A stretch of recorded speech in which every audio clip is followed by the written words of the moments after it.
just joined us, this is Sports Zone, show proudly brought to you by Guinness. Yes, we can. And Piva Beverages, a taste you will always love. The game energy drink, feel the energy. They have made it possible for us to be here tonight, to bring you every single thing you need to know, provide an unrivaled perspective of the stories that have happened in Ghana and beyond. And today, Ghanaian players abroad also makes a return. The fine Karim, the beautiful Karim, the gorgeous Karim is making a return on the show after a brief hiatus. Welcome back, Karim. Joining me in studio, Victor Achutavaklo and Daniel Cranton. Gentlemen, how are you? What's fine, beautiful, gorgeous guy? I think Karim is not fine. So how would you then describe a woman? You see, you were saying he's in love. That is why he's talking about women here. Like, yeah, talking about Karim. you can't be using the same adjectives for men as you do. Karim is beautiful. I've chosen to use the word beautiful. What is your problem? Okay. So how do you Karim, describe? if they go offset, How would you describe Pamela? Who? This guy. You're not serious. How would you describe your Pamela? Pamela is gorgeous. There you go. Karim is beautiful. Okay. You said beautiful, gorgeous. It's okay. Let's move on. Karim himself was looking at you some way. Karim, were you shocked? Maybe when he comes here, I'll ask him. Yeah. Dedicate, what's up? Oh, nothing. Madam, they text you or what? Nah. Okay. Actually, Madam, they text you. You also check this phone. Let me see. I haven't What, checked. madam? What, madam? You are coming to check. What I are you haven't checking? checked my phone. Let's move on. Is it madam? You are coming to check. What, madam? Okay, there's See, if he doesn't make it happen this year. This gentleman genuinely went to check his phone. Yeah, I didn't want to lie, so I had to check my phone to see Lie what? What, madam? if I had any message from. From Madam. Yeah. Madam is not your madam. Yeah. So You know what, gentlemen, let's talk Ghana Premier League football. Let's start with Ghana Premier League football. Kumasi Asante, I'm going to start with you. Kumasi Asante Kodoko. They are putting some loads of pressure on Karim Zito. What is actually happening in the Porcupines family? it's the faceless people at the club. It's the people you and I would not be able to put a name to, but when they speak, after weeks of Zito being dismissive, he finally confronts them in the press match conference, in the post-match conference, and he said some pretty interesting things about the fact that he's not afraid to go back to his home where he lives. And he said only the people who brought him to the club can sack him. And so he's, until they tell him that his time is over, he is not bothered. Which is, look, yeah, we know it's Kotoko. They have a tendency to pull the plug at the least sign of discomforts or whatever. But I think the idea that people would even contemplate in sacking the manager who won the FA Cup just about some 8 months ago is just ridiculous. Yes, they've gone through a difficult spell. They've not exactly been convincing in the way that they have played. And the results, they have slipped further away from the league table.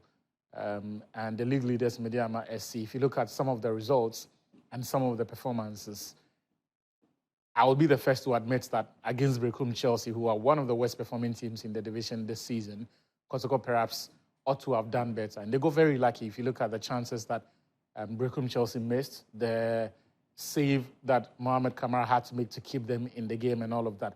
It was not a great game, and I can understand the frustrations. But for us to be sitting here and talking about the possibility of Zito being sacked after 18 games into the season is just crazy. And I just hope that there is no more to the things that Zito has felt the need to respond to. But once it's Kotoko, when the manager starts, because I've been in a conference room with him, these questions have been asked in the past. He's been very dismissive of them because at the time, there was no substance to them. And he knew that they were just whispers and just the groans of frustrated fans. But this time around, his body language and the fact that he had to spend that amount of time in addressing that issue perhaps suggests that he knows that he can no longer take some of these things for granted. Marcia Sandoko, they will always do anything. I recall Zdravko Lugarisic, when he was winning matches, they say he was winning by just one goal. They decided to sack him. It was week 8 or week 11.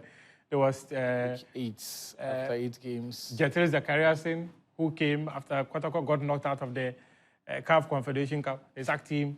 Steve Pollack. Is he not the one who said he won't come back? He sacked himself. Yeah. Kotoko, for whatever reason, they always appear to have some of these things happening within the club. Danny K, you talk to me about Hearts of Oak. It appears the initial pressure that was on Didi Dramani, he's gradually swimming through. Yeah, not the prettiest of wins, but again, away from home is always important to get a win, no matter how it comes about. But again, I think the pressure on Didi has also dropped because the teams at the top have allowed Hearts of Oak to come back into this. Zito said something very interesting in his press conference that from the first to the fifth, anybody can win. Yes, Midiama on top, but we know how this season has panned out. In fact, the last couple of seasons have panned out that way, where a couple of draws, a couple of drop points, and you can go from first to fourth, like within a split second. So for teams like Hearts of Oak, Kotoko, it's just important for them to stay within touching distance. And gladly that, very happy that we are in the transfer window where they can go out and beef up their team, getting a couple players. And especially for Hearts of Oak, I think they need a goal scorer. They need somebody who can put the ball in the back of the net and a creative force, somebody who has magic at his feet that can create something out of nothing. I think they're a bit too mechanical in their play. You can almost identify certain patterns that happen because, and I think Didi is very bent on doing that because he doesn't have players who can think outside the box. So he needs to, every pass is like, it's orchestrated, it's practiced on the training ground.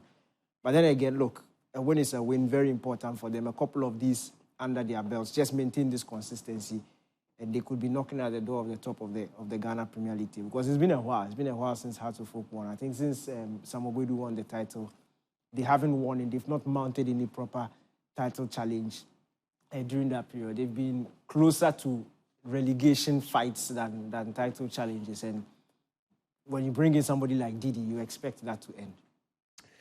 And but a quick one on the Hearts of Oak thing there. Yeah. Look, until something drastic changes, I don't think they are going to win the league. Primarily because of two things. Their home form and then the issue Daniel mentioned, which is the lack of goals. Hearts are fifth on the league table, largely on the back of their away form. Away from home, Hearts of Oak are the best performing team in the league. They've picked up 16 points from 10 games, which is very impressive. But at home, they have picked 9 points. Why are they struggling at home? Look, it's... At home. Well, yes. You move from Accra to Legon, but still, the results are not... Look, it's unacceptable for Accra Hearts of Oak. And the goal situation is... Hearts have scored 12 goals all season. 12 goals in 18 matches. Yes. They have scored 12 goals, both home and away. That sharply contrasts with the way they perform at the other end of the pitch. Home and away. The defense... 12 goals. Yes. 25 points. Look, the defense is the best in the league. They've conceded just 7 goals in the 18 matches played. But the problem is the lack of goals and creative ability, because how do you say that Hoho United, 11 Wonders, for all the problems that these clubs are having, they have scored more goals than Accra Hearts of Oak? How is that even conceivable? Hearts have got the worst attack in the league with just 12 goals. And it is impossible to see how this team finds goals as it stands now. The only solution is to do that in the transfer market, which closes in 72 hours. And we know that at the moment, Hearts are unable to sign any player because of the transfer ban. Yeah. And until they pay that $150,000 to the former technical director who they owe, that ban is not going to be lifted. So they can sign whoever. In fact, but there they are will some not, other issues that are also coming to add up to the so they will not be able to register players. And that is why I say that I just don't see Hearts of Oak winning this league. Quite difficult for Phobia. We're going to take a quick break. And when we come back, Karim will be here to bring us Ghanaian players abroad. But let's take a look at the results of all the matches that happened in the Ghana Premier League over the weekend. And we'll also add the Ghana Premier League table. Benaya, please, I want the Ghana Premier League results. Bring it. I've been asking you, and send me that. It's scrolling on the side. And I need the off air. I need the off air to the results, the Ghana Premier League results. Just as you heard the gentleman spoke about. Gustavo, while you wait for your listing, someone says I should explain why I am defending the indefensible with regards to Zito and those numbers. People forget the specific context of this Kotoko team. He lost his best attacker just a few games into the club sold his best attacker. A few games when they were already struggling with goals. They were clearly dependent on that guy for goals. Then you sell the striker. Now they can't score. Then you say it's the coach's fault. Then they even, midway through the season, they sent Hamza Musa, the player who they signed in August, for a month-long loan. There has been injuries. So you cannot deny that there are mitigating factors for Kotoko's inconsistencies in the season. Yes, everyone admits that the performance and the results have not been great. Who is responsible? Karim Zito. But there are mitigating factors. And it is also impossible to look beyond Kotoko's history. But we're in this country when Kotoko said that there was a clause in David Duncan's contract that said if you fail to win 3 consecutive games at any point in the season, they can fire him. And they did. Lugarizic. The famous, don't go and train the boys. Lugarizic, 8 games. Kotoko said he was not scoring enough goals, even though he was winning. He was winning 1 goal per. Hey, Kotoko has done something. This is not us defending Karim Zito. Yeah, he can do better. But there are mitigating factors, and I think at this point it's too early. It's too early. The results were just behind Danike and Achu just some few moments ago, and I saw that 11 Wonders won their game by 2-0 against Basaka Holy Star. Let me give you the full results. Okay. Kotoko drew blank with Brekum Chelsea. Yes. Eduana beat Karela 2-1. Okay. Bechem United, the shock of the weekend, they beat Baby Gold Stars 1-0. 1-0. It's back. Dreams also beat Hearts of Lions 3-0. Is it 8 games now without a win for Lions? Yeah. Hey, Bashir here for 2. The Mediama won 3-0 against Young Apostles. Samatex drew 0-0 against Vision.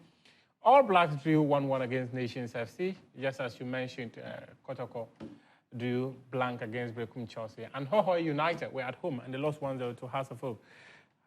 Didi, he likes this 1-goal project, Even when he was at Kotoko, you recall when he brought Seydou Banse and Co to come and beat House of Hope here in 2014. Oh, they used to score 2 a lot. Take a look at the table. Mediama NC has got 37 points after 18 matches in the Ghana Premier League. Viana Gold Stars are second with 32. Ediana Stars are third with 32. Kotoko are fourth with 31. House of Oak, 31. Samatex, 28. Kerala, 26. Heart of Lions, 24. Yeah. And Dreams FC have got 24 as well. Or they've got 23, rather. Yeah. And All Blacks have got 23 as well. But the way the points are, just drop some points and someone will climb up. Very close. So the Lions thing is indeed true. 8 consecutive games without a win.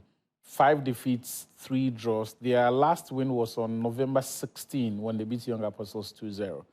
Since then, 2 draws were followed by 4 straight defeats, a draw, and then they lost to Dreams FC. Bashir Hefo still has a job. Yeah. I would like to be at his press conference. I recall about 9 years ago when I went to one of his press conferences when he was with Ash Gold. He told us that, there were reports. The log and the crocodile narrative. No, not that one. He said, now you see the millipede, the rabbit,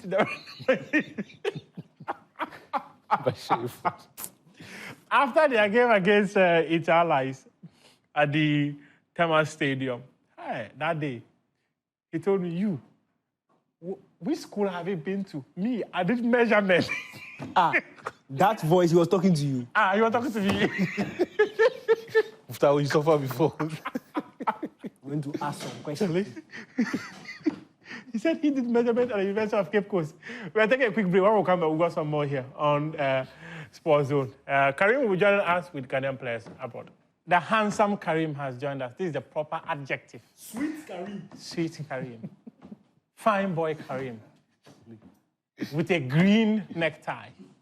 He can't look straight because the accolades have made his head feel too big for his neck. With a perfect petticoat to match. Sweet Karim. Where's my distance? Karim. Where is your My graphic. Use your phone. Karim, A friend of mine says, talk to us. What do you have for us? What do you have for us? You see, it's been like the last time I came here, I think it's like 1st December or something. Yeah, you know me. I know. So that's like more than a month. The players too, some of them are still enjoying the holidays. So the team is like... The last holidays, you spoke to plenty players. You like when we are going straight, then you take us. What I'm saying is that, are you listening? I'm with you. Okay. The thing is that some of the players, they are still on break. So the team is like, some of the big boys are still not back. Okay. So the team is like, a lot of the players are from the lower tiers. Okay. So let me just take you. I don't know if I'll get it. If I don't, I won't. So let me just take So you just use your phone. Let's start yeah. now. Yeah. So in goal, I have Romo Usodro. He plays for AZ Alkmaar. That is in the Dutch top flight. And they won 1-0 against Volendam. And in that game, he made 2 saves. And that and kept his 4th clean sheet. Master talk, watch. Oh, I just want to ask a question. Ask. That guy, he has been in your team. You've spoken about him quite. The room, also, the thing. Sharp. Is he, like, has he said he will play for Ghana? Like, is he Ghanaian? Has he said he will play for Ghana? If is he ready? Or is he let me ask you a question. You, if you see that something is good and it will help improve your life, will it come to you or you go to it? Will it come to me or I'll go to it? Yeah, I'll go for it. So if the person is good and he's doing well and he's eligible to play for you, you have to convince. You are going for it. But you are not GFE. That's what I'm saying. I'm saying that, like, has he said he will play for Ghana? Because if he was that... The last time they asked him that question, I don't know if it is Rahman Osman or who, what he said was that they didn't rule it out completely. He left it open. So it's a situation... But doesn't he play for the... He plays for the under-20. Because I've seen him in Orange. And you are telling me the guy is Ghanaian. Yeah, so let me go on. I tried back also. I have Tyrese Asante. He plays for Maccabi Tel Aviv. And they won 1-0 against Maccabi Binei. That is in the Israeli league. And in that game, he was good for his team. That is Maccabi Tel Aviv. Tyrese Asante. Tyrese Asante. Remember that name? The right back position. Yeah. If the GFA, they should open their eye. They should open their eye. It go replace Ali Dussedu. Your spirit has come. Fantastic. David, thank you. See, David, I saw you going there. See, if you have a lot of options in your team, just like some of the best national teams and clubs, if you have like-for-like replacements, Ali Dussedu, you know, on a good day, he can do well, but a lot of the times it's like he has completely lost it. So when you have players that are good and he's just doing that, you don't have to waste time for it to be half time for you to make the changes crack. Quick, 33 minutes. Let him go. Then Nathaniel Ajay, he plays for FC Lorient and they played the French Cup this weekend and they won 3-1 against Haute Lyonnais. That is there, and now he has last season actually suffered a very bad injury, ankle injury, and he sat out for almost the entire season. And this season he has played.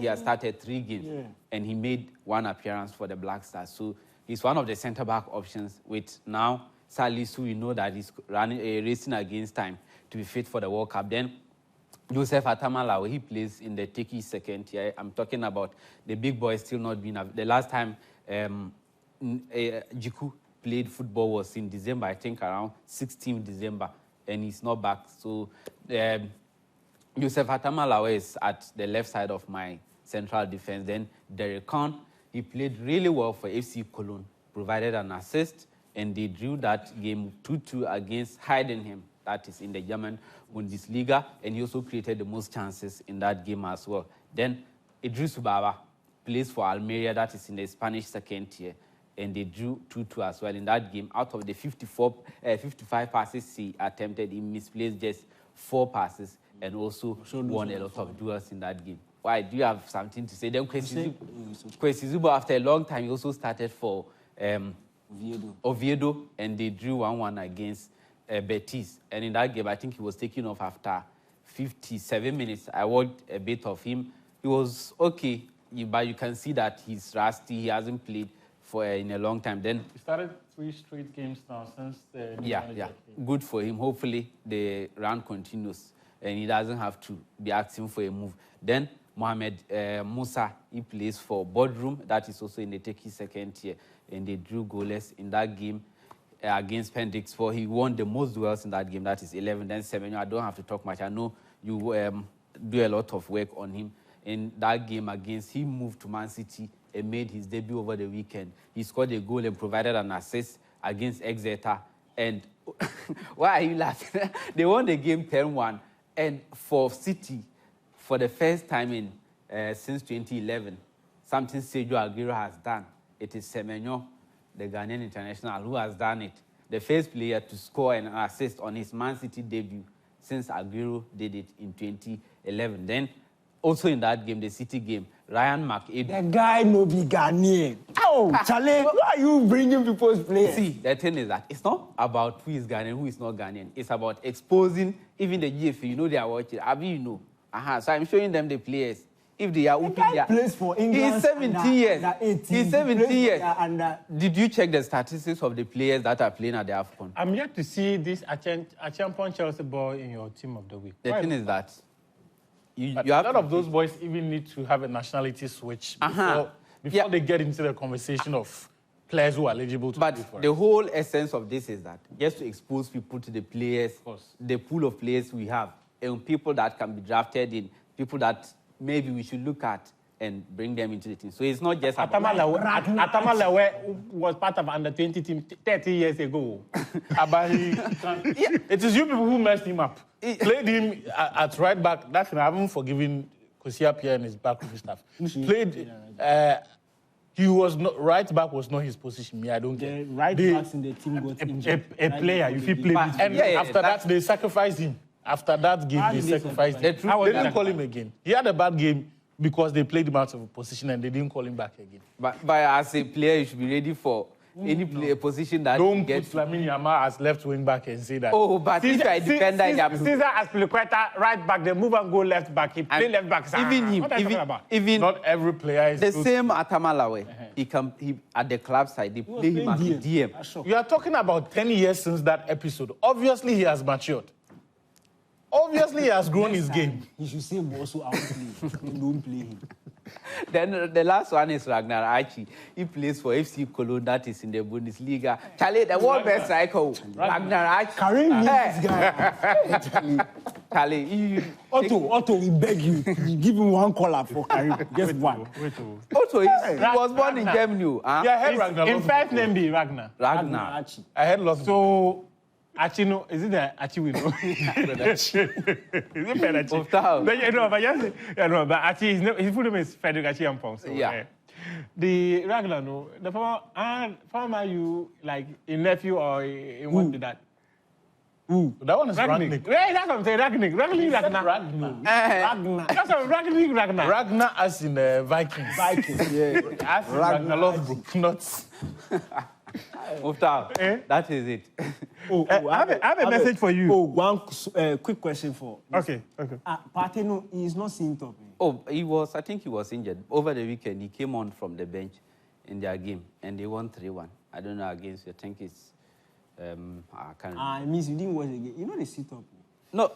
But I'm just telling you that he was injured. No, but before he got injured, no, they know they play like that.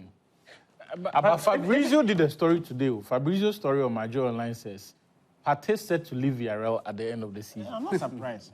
So apparently, the manager Marcelino has told the owners at Villarreal that he doesn't want to work with Partey at the end of the season and they should not extend their contracts. Because the Senegalese boy, the pap gay guy, is balling ahead of him. And when he plays...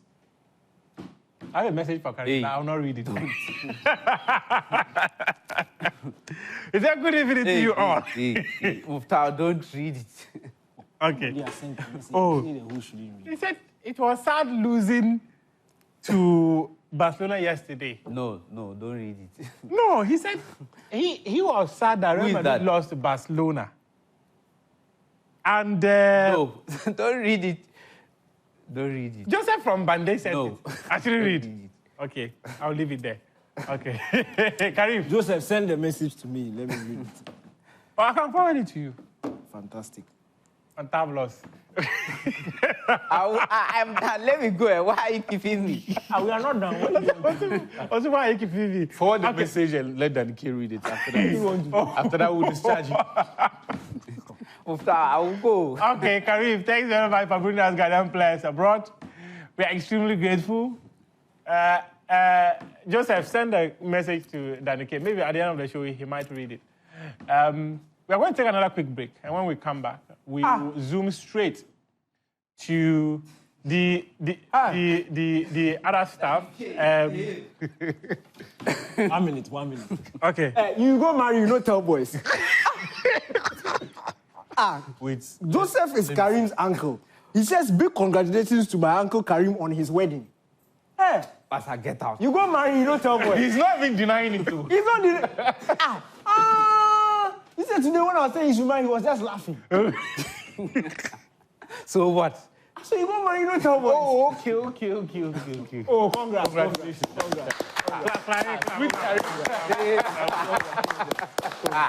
Oh, so at this point, Just Karim told me not to read, so I will read. This is what was in the are you the one who said it before? You are the one who read it. You read it. Karim said, I'm the one who read it. What did I read? Did I read anything? Hey, What allegation is this one? Karim marry you. Karim, Danike said, Joseph, send a message to me. I will read. He said, you read. Joseph, no. It's not everything you bring on TV. It's not everything you bring on But Karim marry. Rana, I left you. Karim marry. problem no day. You do Karim marry. Problem no day. No, but you know, the way he did it was very perfect. Quite calm, Quiet. cool, collected. He did it. Sweet Karim. Am I gay? The boy shy. Close the eye. You see, at this point there, Discharge him. No, my number one satisfaction is that You can say these things you are saying after he leaves the no. discharge. But if you bagged him to read it, say it, Pastor. Say it. Say whatever you want, Daddy. Say it. I said, my number one satisfaction is that Karim will no longer compete with you for the water and the other joints around him. When he's coming, he'll bring food from home. Straight. I bring food from home all the time. I did today. You cooked it yourself. No, someone cooked it. Who is that one? It's not your wife. How do you want? Why do you want? Why do you want to know? It's not your wife. Now you want to crash my food. Why? The messages have started coming there. Phones are calling. Hi, I just saw a post on you getting, and is that you? Karim, please, you can go. Or we should continue. Should we continue? You can continue. We can talk about it the whole show. But why you laugh? Why should you? No, Because it's why funny. you laugh? It's funny. If If you find it funny, why can't I find it funny? We are married. We can laugh. You not married. Why you laugh? I can also laugh. That's why I'm laughing. Go marry you. No, but actually, on a more serious note, at this point, you have to marry. That's shock. On a more serious note. You leave the show. You do. Should I send you her family list? So that, Should I send you her family list? So the list you see, the point is that marriage, at this point, you for understand that you for married for two reasons. One, if you are going to marry, me, I go buy the water. I will buy drinks. You go buy the drinks. So that cost, it has been taken away. But I said list. I didn't say water and drink. What list? So they've given you list. That list, it will be schnapp, cloth, and what? Cola. those things, what are they? Karim bought them. Karim has bought the thing. I'm going to Hey! We are taking Real Madrid are champions of the Spanish Super Cup. Oh. They defeated Real Madrid by 3-2. We take the highlights. And when we come back, we'll talk about the decision of Real Madrid to part company with Xabi Alonso. Final nail on the coffin of Xabi Alonso as Real Madrid decided to part company with him. And let's just take a look at the numbers of the statement first, before we take a look at the numbers of Xabi Alonso as head coach of Real Madrid. The statement that was released by Real Madrid clearly says that the club wishes to announce that by mutual agreement between the club and Xabi Alonso, it has been decided to bring his time as first-team coach to an end. Xabi Alonso will always carry the affection and administration of all Madrid stars, as he is Real Madrid legend and has always represented the values of our club. Real Madrid will always be his home. It goes on to say that we would like to thank Xabi Alonso and all his coaching staff for their hard work and dedication throughout this time. And we wish them the best of luck in this new stage of their lives. That is what the statement from Real Madrid said before it went on to announce that Abeloa was going to take over. Abeloa was going to take over as the head coach. These are the matches he's played. He played 34 matches, 24 wins, 6 losses, 4 draws. And guess what? They still did me sackable. For whatever reason, Real Madrid and their regulations are completely different. But let's talk about the game itself before this decision. Danny, the El Clasico Super Cup final. This was clearly a game, when it started, you saw it as more of an even game. But since we've witnessed, since Hansi Flick took over Barcelona, he finds a way of beating Real Madrid no matter where he missed them. And this was just one of those. It has a really good record against Real Madrid, but I think it was a very exciting encounter. As neutrals, you obviously always want goals, and we got 5 in this Clasico final.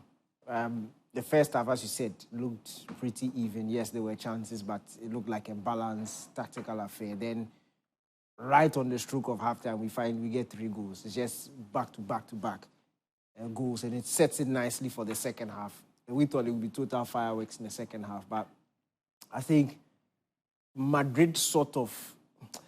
Look, if Mbappe had started the game, I think it could have gone in a much different direction.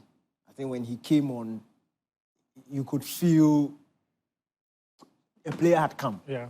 Yeah, and Player Naba. yeah, unfortunately, Alonso himself, I don't think he managed the second half too well. He could have continued with the momentum from the end of the first half, but that didn't work out for him. And again, look, you said it when you were asking the question. Hansi Flick just seems to always find a way against Real Madrid. And you need to touch on Rafinha. I don't think he's getting the plaudits that he deserves. The guy has become Barcelona's go-to match winner. Like, he's either directly behind the goal or he's scoring the goal himself. And the performances, the numbers from last year up until this point, first of all, their Ballon d'Or numbers didn't even make the podium. They opted to project somebody else. But if you're talking about actual football impact, efficiency, I think Rafinha is up there. It's ridiculous. Look at the numbers. They don't make sense. They don't make sense. Goal contributions, 75 goal contributions in 74 appearances. So every time he plays, he's either behind the goal or he's scoring the goal himself. And these numbers are just crazy. It's not about Sulia or tricks and flicks. This is what matters at the end of the day. This is what wins football matches, what wins championships. If you want to speak to think that I'll speak to him directly. And to think that Rafinha could not have been Barcelona but for Hansi Flick. Mm-hmm. And he mentioned that until Hansi Flick had that conversation with him, he was leaving Barcelona because of his fractured relationship, not just with Xavi, but also with the club. Yet, after Hansi Flick had that conversation with him and told him he was going to be important, he still had to make it work by himself because he was asked to now go and play on the opposite flank to accommodate Lamine Yamal. And still, he moves there in what is not his natural position and still produces more than every other teammate for 2 consecutive seasons. And those are ridiculous numbers. I mean, if you ask any world-class player today to sacrifice for a younger player coming through the ranks, they probably will tell you that their body of work suggests that you should trust them a bit more and ask them to play in their natural habitats. He has not complained. He has not thrown tantrums. He's just gone about his business and delivered brilliant performance after the other. Brilliant performance after the other. And after that brilliant performance, someone has lost his job, Xabi Alonso. And you were actually talking about the fact that he shot himself right in the foot by accepting the job. I think so. I think while he was a good candidate for the job, from the Real Madrid perspective in terms of getting a young, futuristic manager with a record of winning who would move the team on and build on what Carlo Ancelotti had done. And Alonso, from Real Madrid's perspective, was a good fit for that. From Alonso's perspective, I don't think it was a right choice at that time for 2 reasons. As good as he is, he was not walking into that job with the reputation of winning and building strong units in the manner that a more experienced manager would have. And I say that because I don't think a manager the caliber of Pep, Klopp, Mourinho, or Ancelotti gets fired with a winning percentage of 75%. Because those are Xabi Alonso's numbers. This one, he has just lost 4 matches. Yeah, those are Alonso's numbers. And out of 34.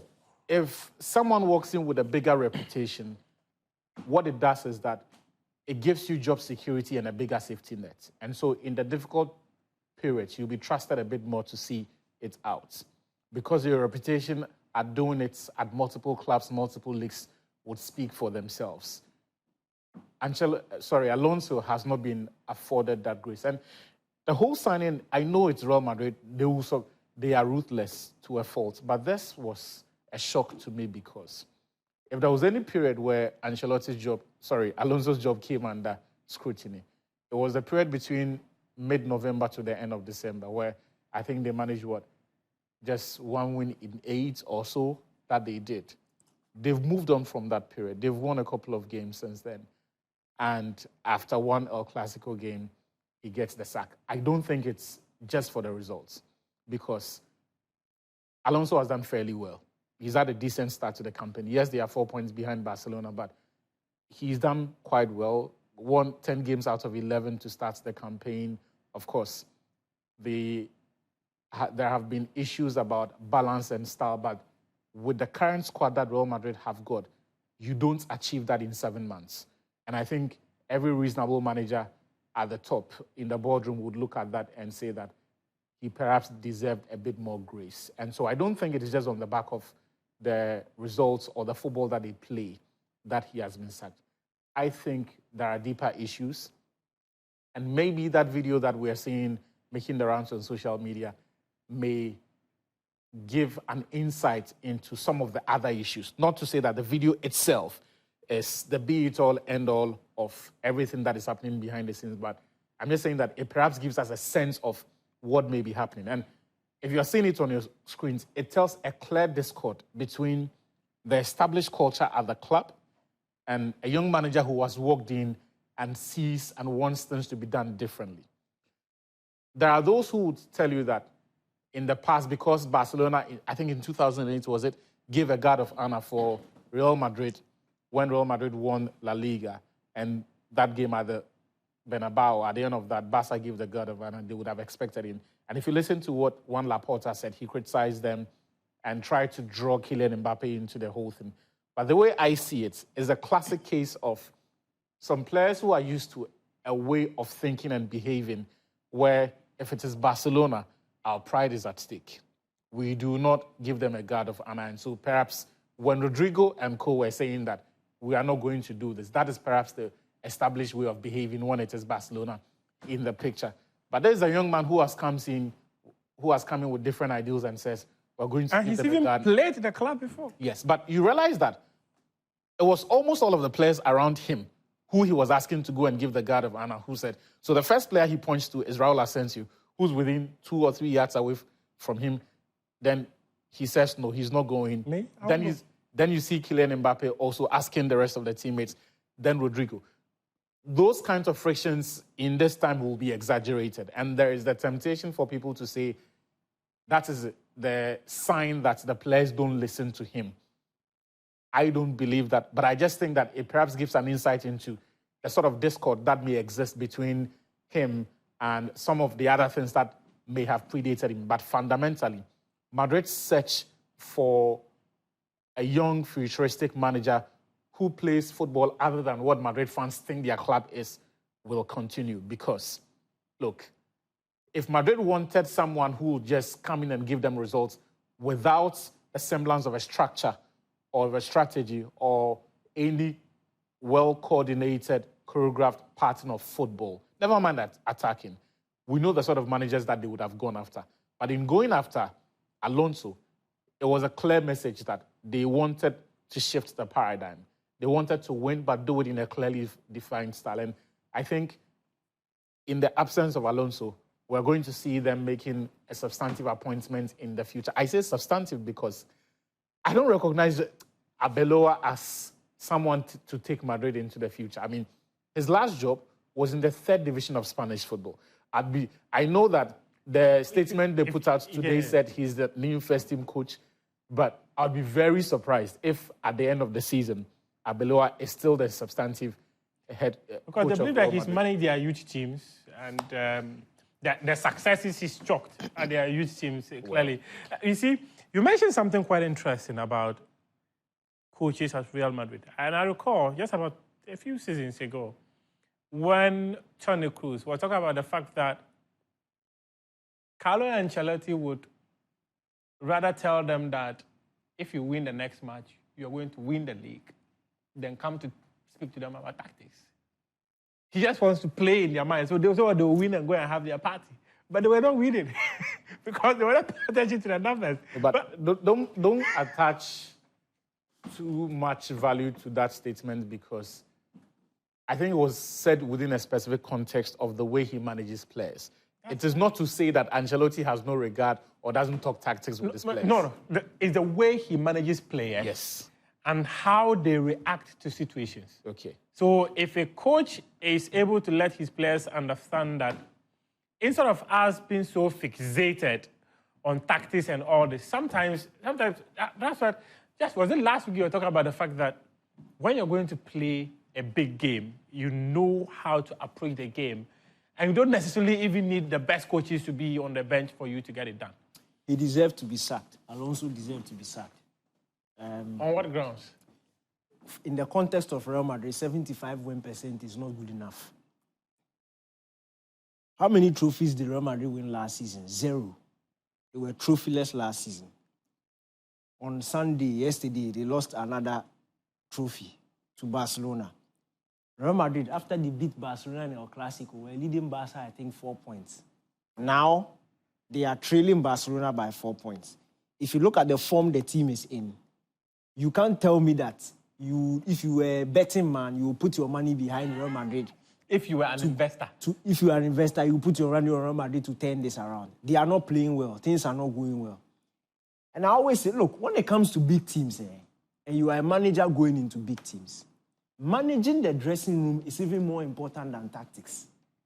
You have a group of superstars in the dressing room who can win you matches even when your tactics fail. So if they don't like you and they are not happy with you, and there's a friction between you and the players, it will tell on the pitch. This is exactly where I was. They have seen big managers. They've worked with top managers. So when you enter, no matter who you are young, you've not seen anything in the world of football. You see, be a servant leader when you are in a dressing room like Real Madrid, or you will fail. Ancelotti was playing with Vinicius. You think Ancelotti hasn't managed superstars before? He has seen ballers who. He has managed probably the biggest stars in the world. Proper big stars who, when they walk into the Real Madrid, when he was managing Clarence Seedorf, Kaká, Gilardino, and co. Nesta, Maldini. He has managed top players, but he still walked into that dressing room at Real Madrid and made himself very relatable to some of these boys. Because you need to understand. Look, right now, they are the big boys on top. It is very important for you to have the dressing room behind you so that even in moments like this, they will play for you. They will outdo themselves for you. So already, you know, when the friction between he and the players started, I knew it was the beginning of the end because they will never sack 11 players for you. They will sack you before they sack the players. Now again, you need to look at the context of La Liga. Is not, when you're looking at Real Madrid sack, Barcelona sack, you don't look at it, oh, it's just, there are only 2 teams who can win the league, full stop. In miracle, yes, Atletico win, but Atletico can't win this season. They are not even mounting a proper title challenge. If Villarreal win, they are 1 point behind Real Madrid. Point is, when you look at your nearest rival running away with the league title, and I say running away in the context of the last, 10 games, straight after the El Clasico. Real Madrid just went on this poor run of form, and Barcelona have turned it around. And Barcelona are on form. They seem on the ascendancy. So something needs to change. You need to give yourself that guarantee that we can turn things around and at least be consistent enough to be able to take advantage of Barcelona if and when they slip up. At this rate, Real Madrid don't look like with Ancelotti. They didn't look like if Barcelona slip up, they will take advantage. If Barcelona goes to lose, they to go and lose. And it's problematic. And again, that thing with the dressing room, the system wasn't working. The players were not happy. They were playing out of position. Some of them were... It won't work. I remember Thierry Henry saying that he's coaching instead of managing. Exactly. And at Real Madrid, you manage. You don't coach. Yeah, and that's the thing about, you see, people look at at Ancelotti, and everything Ancelotti does is as a result of proper experience. He has been, when he went to Everton, he wasn't managing, he was coaching. Because Everton, you coach. At AC Milan, after some time, you have to manage because egos have formed. Ballon d'Or winners are in your dressing room.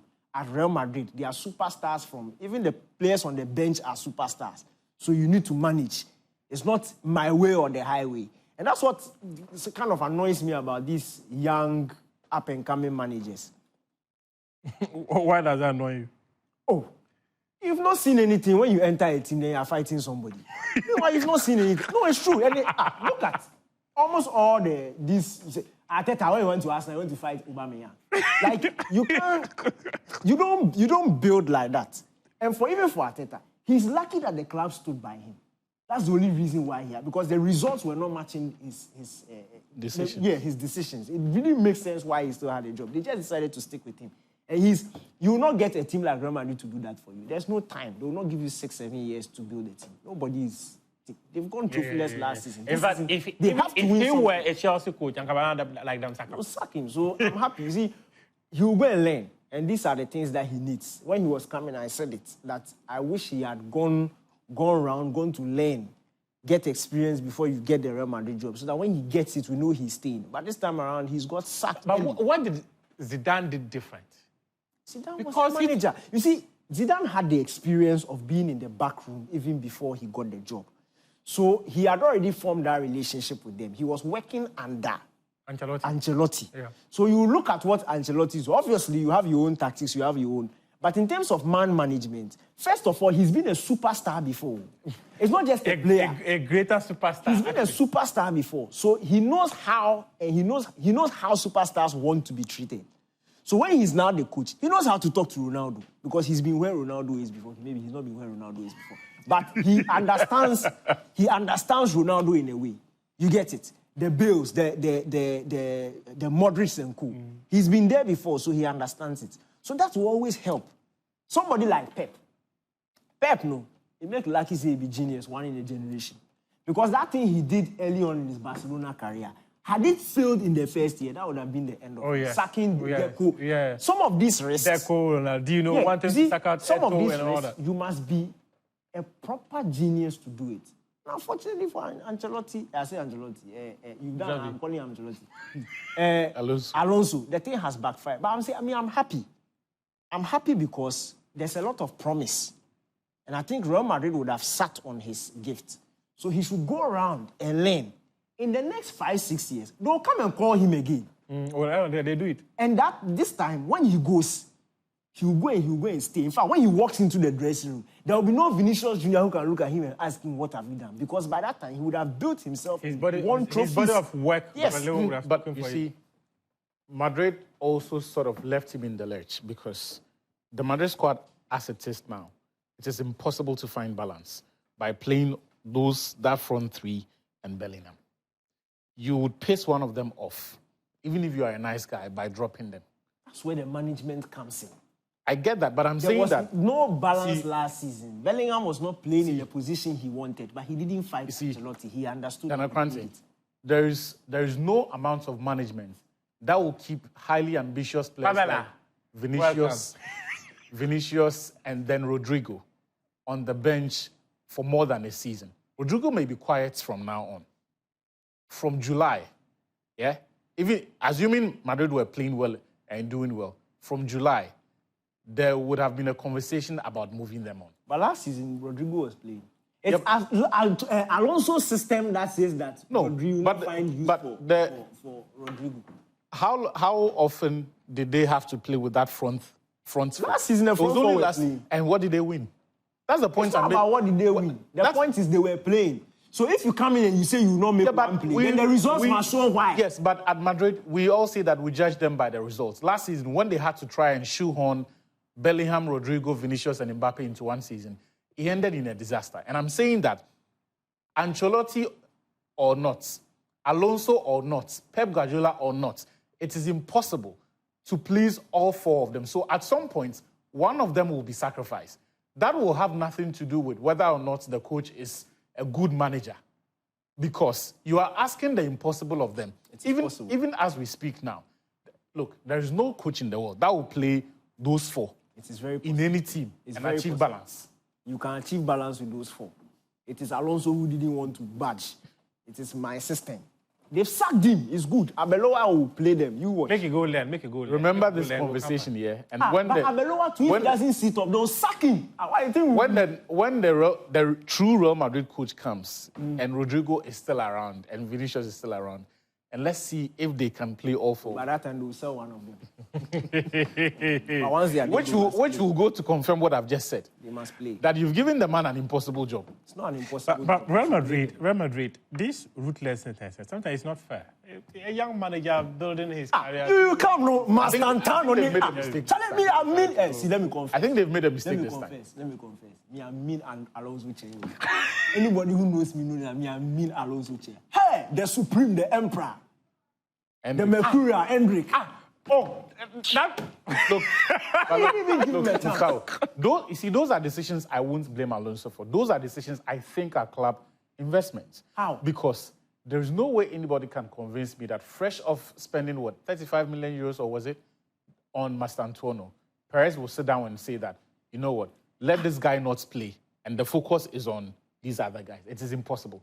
Especially for a new manager who has come in with no currency. Wait. We need to move on. We are doing FA Cup. No, forget the FA Cup. Now, Exeter come before see, Mastantuono, who came in for what? 35 million pounds. Or say 35 million euros. You are saying that they will come in and the pressure is on the manager to play him. I'm saying but Hendrik, the Mercurial, the Superior, the person who made the decision, the Brazilian Golden King, signed, will come and there's no pressure for him. I'm saying that. My point is, there were times when he wanted to bring somebody off the bench. It was clear when they needed. Game after game after game, he will look on the bench and bring on that small what we name. It was 50 million euros. Garcia, that boy, no. Garcia. Then Hendrik is sitting down with his hands in between his thighs. When Hendrik can go, did you see Hendrik this weekend? Your friend, Christopher Nimley, said what? He's feeling cold. He said it in Ghana. I said, Pamela, if you are feeling cold in Ghana, how do you say it? Il est poku. Charlie. Oh, it's good. I mean, but bring us AFCON. Let's talk AFCON. Our time is almost up. Let's talk AFCON. The final four of the AFCON decided. Egypt is in the semi-final of the competition. Nigeria are in there. Nigeria will line up against Morocco, the host of the competition. Egypt will come against Senegal. Egypt and Senegal, these were teams. The last time Egypt made the final of the tournament, my memory serves me, was Gabon 2017. That was when they lost to Cameroon in that competition.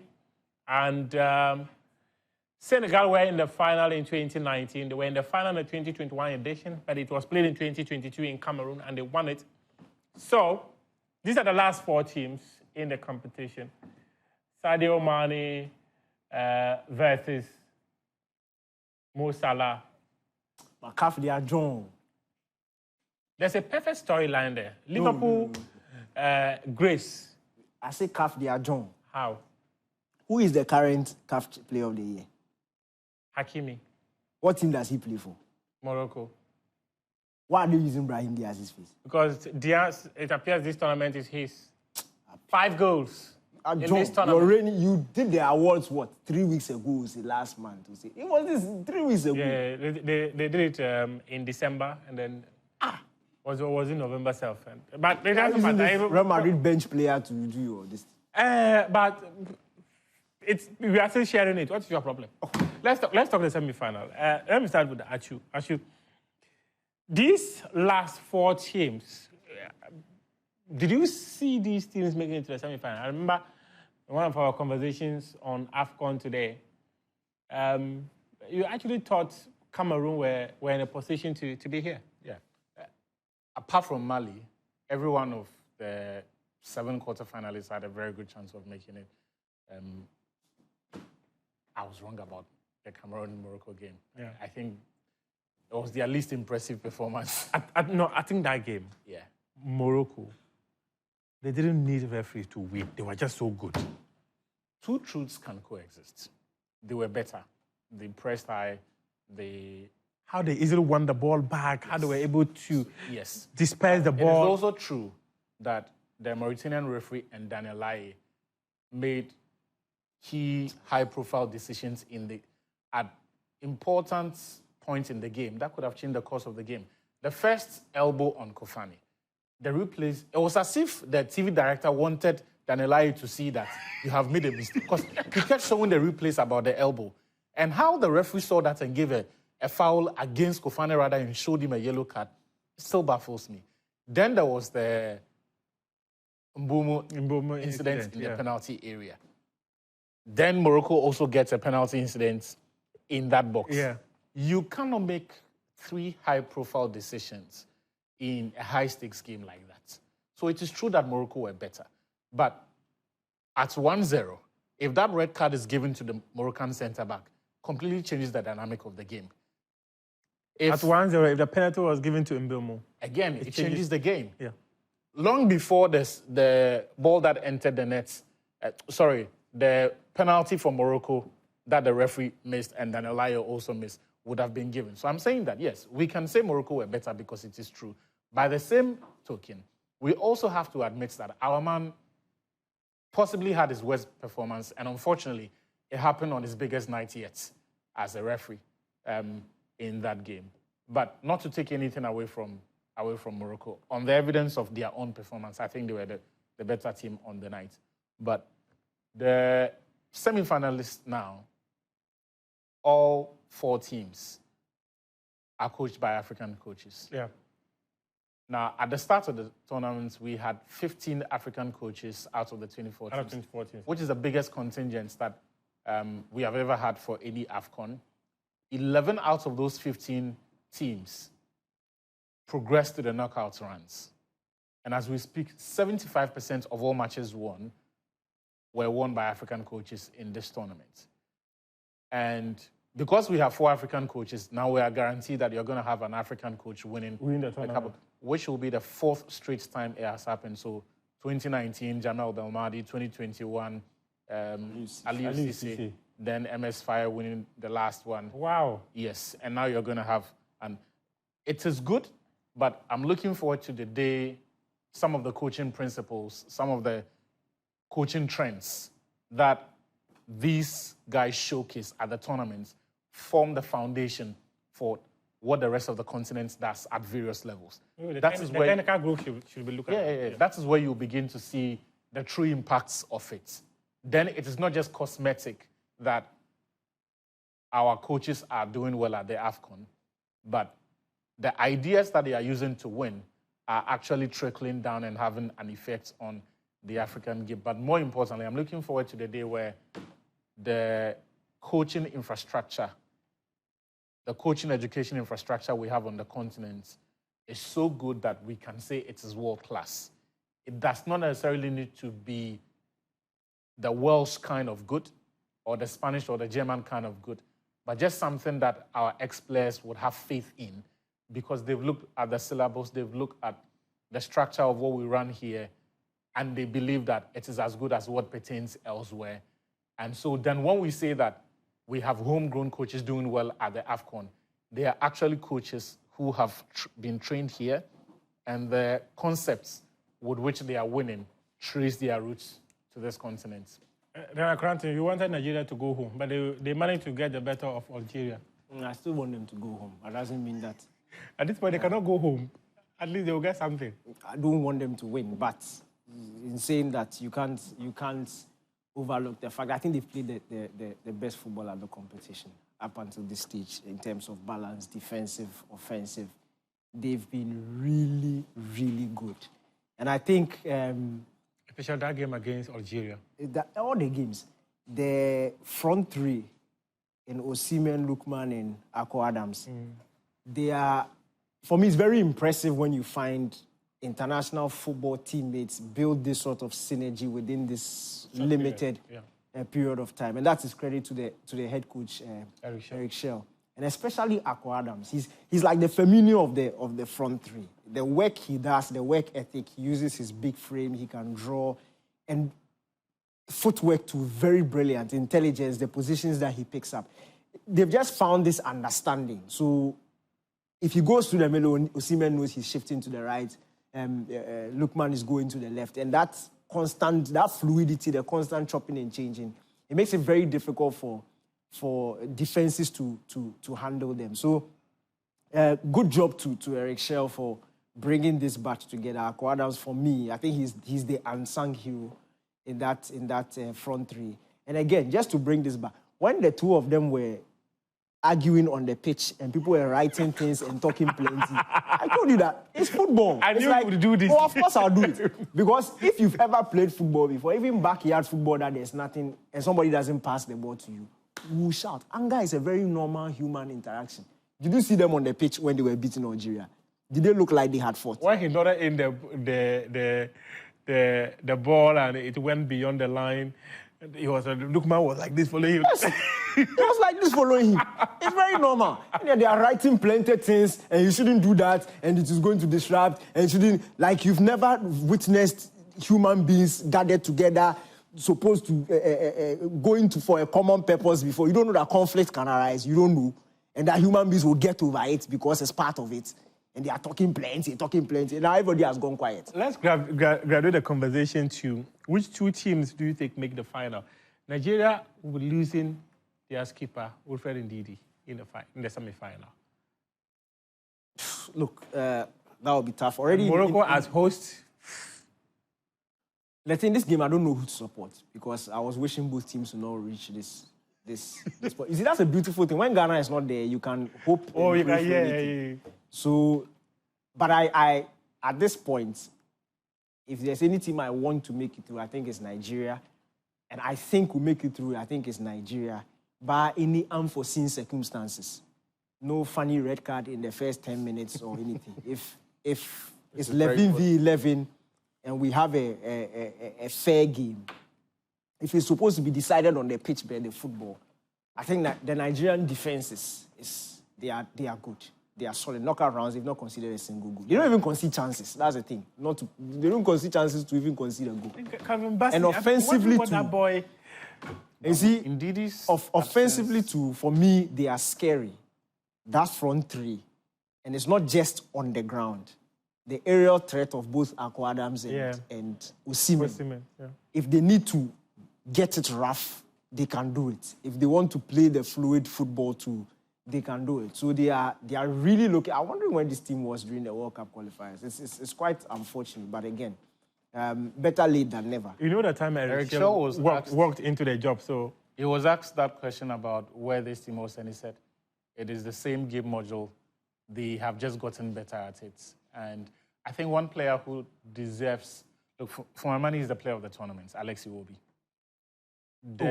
Alex Iwobi. Player of the tournament. Yeah. Look, nobody impacts their team the way he does. Every single goal Nigeria has scored has come through him. And he appears to find a way of giving some the passes. guy. He's the guy. And you see, this iteration of him, if there's one thing we need to give Frank Lampard respect for, it's Alex Iwobi. It's not Frank Lampard who did it. Because Allow the guy to speak. the whole Lampard. Who give idea him credit of making him a permanent central attacking midfielder was Frank Lampard. At Arsenal, he was predominantly, started out as a striker, then predominantly out wide. It was at Everton that we saw him play consistently as a central midfielder. And in this tournament, no, it was at Everton. Yeah, it was Frank Everton, but it Lampard. wasn't Lampard. No, Lampard. he worked with Lampard It for a wasn't year. Lampard. Lampard was his first coach. It wasn't Lampard who shifted him to It was central Lampard, midfield. because I remember this vividly. Who give him credit? It was, you don't want to, but it was Lampard who did it. And in this tournament... wait, wasn't it Lampard? No, Lampard was the one who brought in the Man U boy. Who? He went to sign this guy on loan, Rooney. Van der Beek, and was playing, what's his name? Van der Beek and somebody like that. Lampard. Duku Redeems at Central. It wasn't Lampard. Lampard. It wasn't Lampard. It was Say Lampard. you want to correct the credit. No, it was Lampard. Just to finish on him, he has produced 36 line-breaking passes, all in attacking sequences, in the knockout phase alone. 36. Now, typically, this is the stage of the competition where teams tighten up. And for him to still be able to do that, it's just ridiculous. He managed 22 against Mozambique and 14 against Algeria. That was the best defense in the competition at that point. Yeah. Look, for my money, he's by some distance the most impactful player. And I think that what he gives them in attack may compensate for the loss of Ndidi. Ndidi. Yes. Because Ndidi is a big part of what they do. Charlie, have you seen the guy on the flyer? No? The Right, guy yes. on the... No. The Nigerian guy on the flyer. Yeah. No? Vito. You see, that guy is so good. We think what he's doing is normal. The guy is a beast too. It's well his quality, yeah. He's a proper striker, like a machine striker. A mixture of Drogba and Haaland. Proper machine striker. Blasphemy. Do you see the way he leaps into the air, the power? Yeah. How he know that first goal against Algeria. Yeah. I'm a He's a diver. But I think that semi-final is going to be very, very crazy. With a partisan crowd behind Morocco. Maybe Nigeria might just find a way of shutting them up. But talk to me about Egypt-Senegal. We've seen this before, yeah? Twice. The most recent being how Senegal won the AFCON. Yeah. And that's 2 AFCON final defeats for Mohamed Salah. The only thing that will compensate for it is if he wins this one. So it is one of those games, it doesn't need to make sense. He should just get them over the line. In fact, and into the final. Mane taking that final penalty when Senegal won it. That is what makes it hurt. Because it was always going to be one or the other. Yeah. In that game, it was one or the other. Both torchbearers for their generation of players from their country. Salah didn't get to take a penalty. Look, He didn't get because Salah has done everything. Like, everything he needs to do to raise the flag of Egypt, he's done it. But the AFCON. And when you come from the sort of country Salah comes from, and the people the country has produced, until you lift that trophy, nothing will be as significant as doing it, because they have seen far less talented players who did not have the sort of global impact Salah's had or the sort of exposure Salah has had lifting the trophy. Right. Barakats. Abutrika. The man in charge himself. Mohamed Gidonagi. Yes, did it. But Zidane had an AFCON. Yeah, Zidane, he did. Zidane did it here in Accra. So for Mohamed Salah, this means more. I mean, for Senegal, if they don't win, it's not the end of the world. If Mane, this is probably Mane's last AFCON. If he doesn't win, it's not the end of the world. But for Salah, I think it would break him. Because it will be the fifth attempt at winning the AFCON. It will be, I think, the third or the fourth time he's made the semis and still has not been able to. And if you look at this generation, there are no real ballers at his level that can share the responsibility, the match-winning responsibility with him. So for this semi-final, it is Mohamed Salah or bust. Oh, Omar Mamouche. Mamouche did that. He's not at that. See, for those boys, this tournament, Trezeguet hasn't been. For those boys, they can score the goals in the early rounds, but we haven't seen them in the previous round. We haven't seen them do it in the high stakes game like this. Consistency. That is the problem. Look, I'm backing Umar Mamouche. He's a guy. Look, this is a fixture Egypt don't like. They don't like. After they lost the AFCON final to Senegal, 2 months later, World Cup qualifiers, they lost again, and it was both penalties. So this game is high stakes, very few mistakes. Nobody is willing to open up, be expansive, take risks. But I want Egypt to win because, again, what Mane has done for Senegal, he'll forever be the greatest. They had never won a trophy on any scale, and he made it possible for them. And I think Salah needs that AFCON because he's, aside that, the double World Cup qualification he's done for Egypt, something they had longed for years. I think winning this AFCON will just cement his legacy and to make a lot of people keep quiet when they are talking about him. So people like Jamie. No, and you all know. People like, but when you talk about Salah, there are greats who have not won the AFCON. Like Drogba didn't win. It won't really take anything away from you. But Ghana in the last 40 years, I bet the and go on no winner. I believe it won it. 82. Young man. Yes. Yeah, he was there. Give yourself. Maybe Oseko 4 and co. They didn't win. Yeah. Oseko 4 Kwesi Appiah and co. They didn't win. Them no win. So on the table, let's agree. Morocco, Nigeria. You want Nigeria to win? I think Nigeria, Egypt. Yeah, Nigeria, Egypt. Nigeria, Egypt. Osimhen versus Salah. No, Nigeria, Egypt. Nigeria will win. If Nigeria reach the final, you see, they don't have anything to lose. No. So if they get to that final, they are more dangerous. But if Morocco gets to the final, the nerves, it can backfire. I want Morocco to win. They've not won the team in like 50 years. No. You know what? It's not about who. We can share the pain. Morocco and Ghana can share the pain. But if Nigeria does it, we are finished. They need to, in fact, the chat has even They will drag us. You remember what Cameroon did to us in 2008? Yeah. Morocco will get the dues on Wednesday.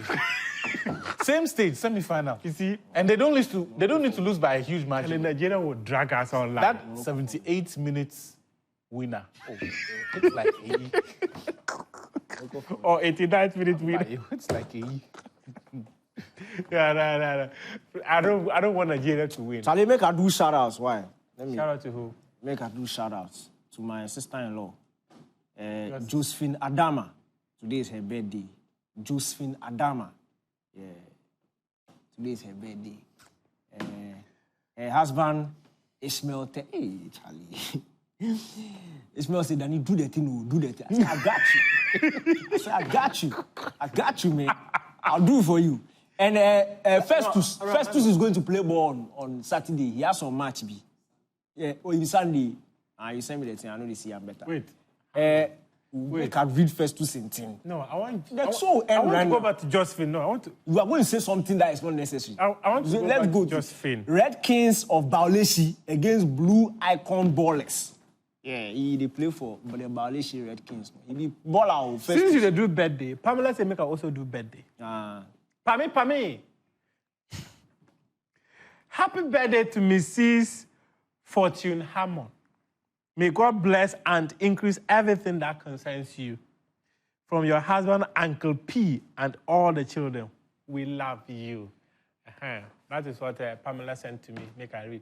But I want to understand that your in-law in Tin. Okay. Make I read the message. Why the threat number one? Why is he insisting that make you do that thing? About being wife in bed, where him brother they sit TV top, where he say make him brother wish her.